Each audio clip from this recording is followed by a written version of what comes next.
हाँ तो दोस्तों, मैं रामचरण यादव आपको लेकर आया हूँ निर्देशांक ज्यामिति। निर्देशांक ज्यामिति क्या होती है, इसकी आवश्यकता क्यों पड़ी। देखो, यह जो आपको बोर्ड दिखाई दे रहा है इसको हम तल बोलते हैं। क्या बोलते हैं? तल। और यह तल भी दो प्रकार से लिख सकते हैं इसको। एक तो होता है द्विविमीय या फिर त्रिविमीय। त्रिविमीय बड़ी क्लासों में पढ़ेंगे, यहाँ पर पढ़ेंगे हम केवल द्विविमीय। द्विविमीय तल जो होता है उसमें हमें अक्षों की आवश्यकता पड़ती है। किसकी? अक्षों की आवश्यकता पड़ती है। अक्ष अगर दो ले ली जाएं, एक तो x ले लें और एक y ले लें, तो उसको हम द्विविमीय तल कहते हैं। और अगर तीसरी अक्ष भी ले ली जाए तो उसको हम त्रिविमीय तल कहते हैं। तो यहाँ पर हम निर्देशांक ज्यामिति कक्षा 10 का अध्ययन कर रहे हैं, इसलिए हम केवल द्विविमीय आकृति को पढ़ेंगे, x और y को पढ़ेंगे, तो z को हम नहीं पढ़ेंगे। अक्षों की आवश्यकता है तो तुम जानते हो अक्ष कैसे बनती है। जो तल के क्षैतिज में होती है इसको हम x अक्ष कहते हैं, और जो तल के ऊर्ध्वाधर होती है इसको हम y अक्ष कहते हैं। कौन सी कहते हैं? y अक्ष। दोनों अक्षों का जो कटान बिंदु होता है वह मूल बिंदु कहलाता है। मूल बिंदु, जिसको हम O से लिखते हैं। अब बात करते हैं, मूल बिंदु हो या कहीं भी इसमें बिंदु रखते हैं, इस निर्देशांक ज्यामिति यानी कि निर्देशांक तल में हम किसी भी बिंदु की स्थिति को दर्शाने के लिए निर्देशांक युग्म की आवश्यकता पड़ती है। निर्देशांक युग्म की आवश्यकता पड़ती है। युग्म का मतलब एक बिंदु जिसको हम छोटे कोष्ठक में लिखते हैं, बीच में कॉमा लगाते हैं। पहला जो मान होता है वह x का होता है और दूसरा मान जो होता है वह किसका होता है? y का। अतः इस तल में x y तल में कोई भी बिंदु मैंने लिखा, इस बिंदु का नाम मैंने a रख दिया, तो इसके जो निर्देशांक होंगे वह युग्म होगा, यानी कि पहला x का मान होगा, दूसरा y का मान होगा।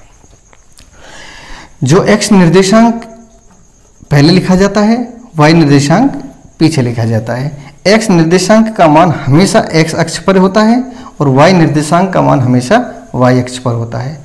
x निर्देशांक का जो मान होता है इधर धनात्मक होता है और इधर ऋणात्मक होता है।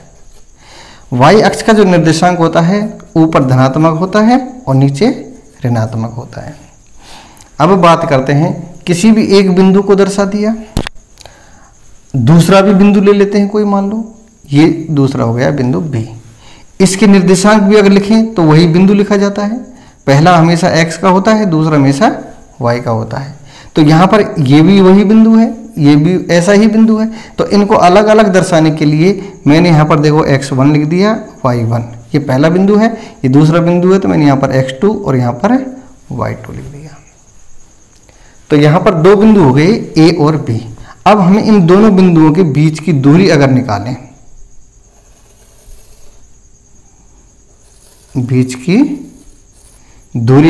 हम दोनों बिंदुओं के बीच की, तो कैसे लिखेंगे? तो हम पैमाने से तो इसको नाप सकते थे, लेकिन यहाँ पर क्या दे रखे हैं अपन को? निर्देशांक। इन निर्देशांकों से इन दोनों बिंदुओं के बीच की दूरी निकालनी है। तो दो बिंदुओं के बीच की दूरी का यहाँ पर हम सूत्र पढ़ेंगे, जिसको हम दूरी सूत्र कहेंगे। क्या कहेंगे? दूरी सूत्र। और दूरी सूत्र क्या होता है ये मैं आपको बता देता हूँ। x2 माइनस x1 का whole square plus y2 minus y1 का होल स्क्वायर, यह दूरी सूत्र है। यह किस प्रकार से आया अपन को तो ये याद रखना है, आपको ये याद रखना है, इसी को हम काम में लेंगे। और इसी से ही हम सवालों को हल करेंगे। लेकिन यहाँ पर मैं बेसिक कंसेप्ट बता रहा हूँ आपको, इसलिए यह सूत्र किस प्रकार से आया तो मैं आपको दोबारा से बता देता हूँ। तो देखो ये बिंदु ए है, मैंने ए बिंदु से एक्स अक्ष पर लंब डाला, बी बिंदु से भी एक्स अक्ष पर लंब डाला। अब ये यहाँ से यहाँ तक की दूरी एक्स अक्ष है, क्योंकि एक्स अक्ष पर जो ये बिंदु होगा, कोई भी बिंदु हमने लिख दिया, मान लो आर, ये लिख दिया मैंने एस, इस बिंदु के निर्देशांक क्या होंगे, एक्स अक्ष पर हमेशा एक्स का ही मान होता है, वाई का मान नहीं होता है। तो इस पर एक्स का मान देखो यहाँ पर क्या लिखा हुआ है, x1, y1, तो यहाँ पर x1 और y का मान क्या है 0। इस बिंदु पर अगर हम लिखेंगे तो यहाँ पर देखो x2, ये x का मान क्या है, देखो x2, यहाँ से लेके यहाँ तक x2 है और y का मान क्या होगा 0। तो इस प्रकार से देखो यहाँ से लेके यहाँ तक तो दूरी है x1 और यहीं से लेके मूल बिंदु से ही और यहाँ तक दूरी है x2। हमें तो केवल ये दूरी चाहिए यहाँ से लेके और यहाँ तक की। तो ये क्या बचेगी, पूरी x2 है, इसमें से x1 घटा दूँ तो x2 माइनस x1, यहाँ से लेके यहाँ तक की दूरी बचेगी। अब इस दूरी की बात करता हूँ, तो देखो मैं इससे ये लंब डाल दिया, इसको मैंने यू लिख दिया मान लो। तो देखो ये दूरी कितनी है भाई, ये दूरी है y और ये y1, ये दूरी कितनी है टोटल, ये दूरी है y2, कितनी है y2। तो यहाँ से लेके और यहाँ तक की मैं निकालूंगा तो ये हो जाएगी y2 माइनस के y1। अब देखो ये यहाँ से लेके यहाँ तक की दूरी हमने निकाल ली x2 माइनस x1, ये हमने दूरी निकाल ली y2 माइनस y1। ये भुजा और ये भुजा एक दूसरे के ऊपर लंबवत है, तो ये a, u और b समकोण त्रिभुज ए यू बी से। तो देखो 90 डिग्री है, ये वो क्या हो गया कर्ण। और कर्ण कैसे निकलता है, आधार और लंब दोनों का स्क्वायर निकालते हैं। कर्ण यानी कि ए से लेके बी, ए बी का स्क्वायर बराबर होगा ए यू का square plus B you.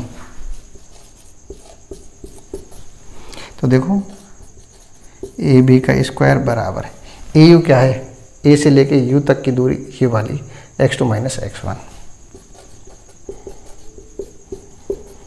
Plus B you क्या है y2 माइनस y1 का होल स्क्वायर, बी से लेके यू तक की y2 माइनस y1 का होल स्क्वायर। स्क्वायर हटाएंगे यानी कि दोनों पक्षों का वर्गमूल लेंगे, तो यहाँ पर बचेगा ए बी बराबर वर्गमूल, ये हो जाएगा x2 माइनस x1 का whole square plus y2 minus y1 का होल स्क्वायर।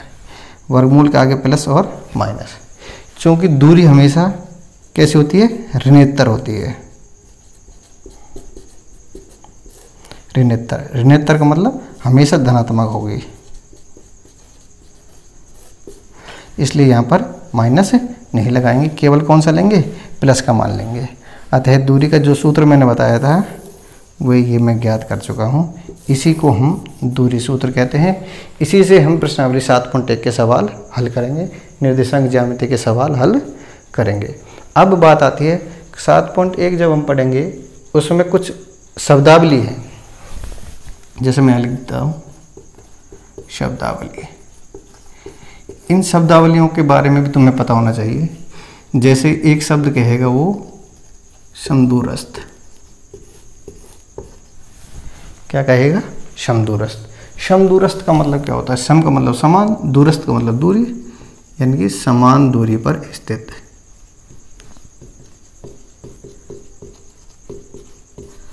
समान दूरी पर स्थित। दूसरा शब्द कहेगा वो संरेख।